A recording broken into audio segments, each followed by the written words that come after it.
What is going on, YouTube Nation? This is Dark Dividend. If you guys are new to my YouTube channel, make sure you subscribe and hit the notification bell so you don't miss future videos. So I'm going to review a high yield REIT. This is the request of Powell Bunyan. He made a comment regarding this high yield real estate investment trust. It's getting a lot of attention, so I really wanted to review this one. I don't own it. Of course, this is not financial advice for entertainment purposes only. Disclaimer in the description.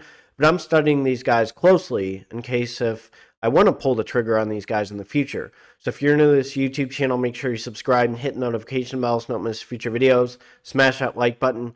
Now, of course, in the comment section, give me a dividend stock you want me to review. Let's check this REIT out right now. So that real estate investment trust that I'm going to review is Global Net Lease. It's sitting at 1171. The average volume is 829.39K. Market cap is 1.22 billion US dollars.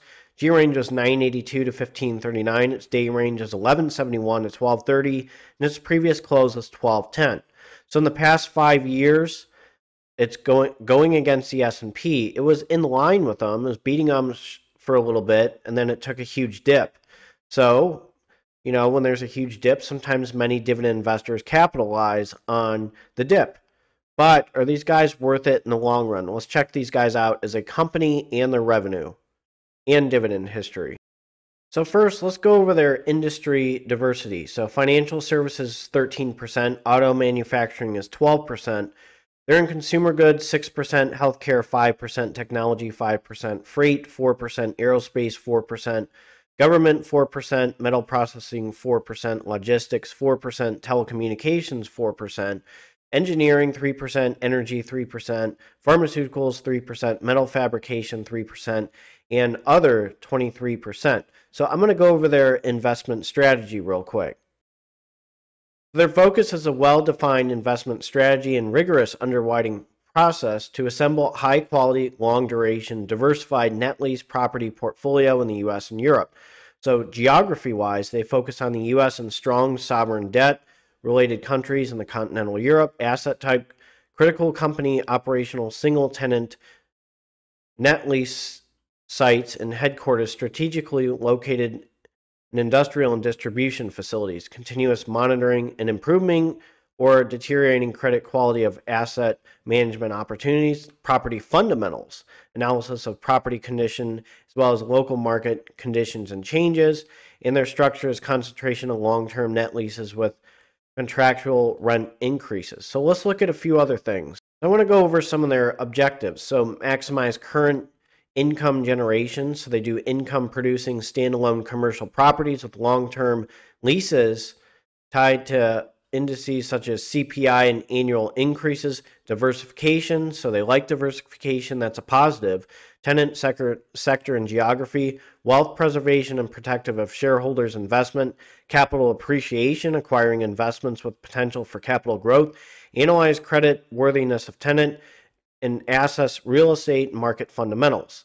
So there's one thing they also go over is the sale leaseback advantage, which we're going to go over. So they're very transparent with their sale leaseback advantage. So they acquire properties through sale leaseback. So sale leaseback transaction is a legal arrangement that allows a company to sell its non-earning property, simultaneously lease it back to the buyer like GNL. So here you go. You got the buyer, leases, seller, and rent. So, and then you get a sale. So it's a continuing cycle. But let's go over a few more things. So this is as of June 30th, 2022. Their portfolio overview, it shows 311 properties, 39.3 square feet in millions, tenants 140, 50 industries, 11 countries, 99.9% lease, which is attractive. Weighted average remaining lease term is 8.3 years. That is very attractive as well. Let's go over a few more things. So here's a few things that are very attractive with their diversification. Their top 10 tenants, McLaren, FedEx, Whirlpool, GSA, AMEC, Foster Wheeler, ING, Broadridge, Penske, and Finnair. So they have a pretty good diversification, which is attractive. Let's look at a few more things. So this is their revenue annually. This is in millions US dollars. 2016, 214, 2017, 259, 2018, 282, 2019, 306, 2020, 330, 2021, $391, and then 2022, $378. So there was a little bit of decrease in revenue. Let's go over the most recent revenue trends. So here's March 2022. The revenue was up 8.66%. The net income was up 151.94%. Net profit margin was up 131.84%. Operating income was 28.34%. Net change in cash was negative 74.91%. Cost of revenue was up 1.85%. June 2022, there's a decrease in revenue of 4.41%. Net income was down 127.67%. Net income was negative 716K. Net profit margin was down 128.85%. Operating income was 13.75%. Net change in cash was up 87.47%. Cost of revenue was up 6.12%. September, the revenue was down 3.3%. Net income was up 10.78%. Net profit margin was up 107.51%. Operating income was down 3.64%. Net change in cash was 716.74%. Cost of revenue was 7.64%. December, everybody got hit in December. I'm going to be honest with you. A lot of real estate. Revenue was down 11.8%. Net income was down 352.07%. So that was in the negative 12.64 million. Diluted EPS was negative 0.17 and 142.86%. Net profit margin was down 413.36%. It was negative 13.45%. Operating income was 20.86% down.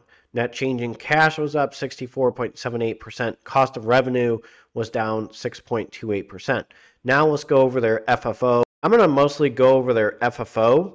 So FFO per share for the fiscal year that ended in December 2022. This is on gurufocus.com. It's 1.65. FFO per share was 0.24. This is quarterly that ended in December 2022. So we're going to go over a few more things. And NASDAQ.com referred to Zacks, so Global Net Lease came out with quarterly funds of operations FFO of 41 cents per share, in line with Zacks' consensus estimate, compares the FFO of 44 cents per share a year ago. These figures are adjusted non-reoccurring items. A quarter ago, it was expected that this real estate investment trust would post an FFO of 43 cents per share when it actually produced 40 cents per share, delivering a surprise of negative 6.98%. So the negative is a little bit of a turnoff. Over the last 4 quarters, the company has not been able to surpass the FFO estimates.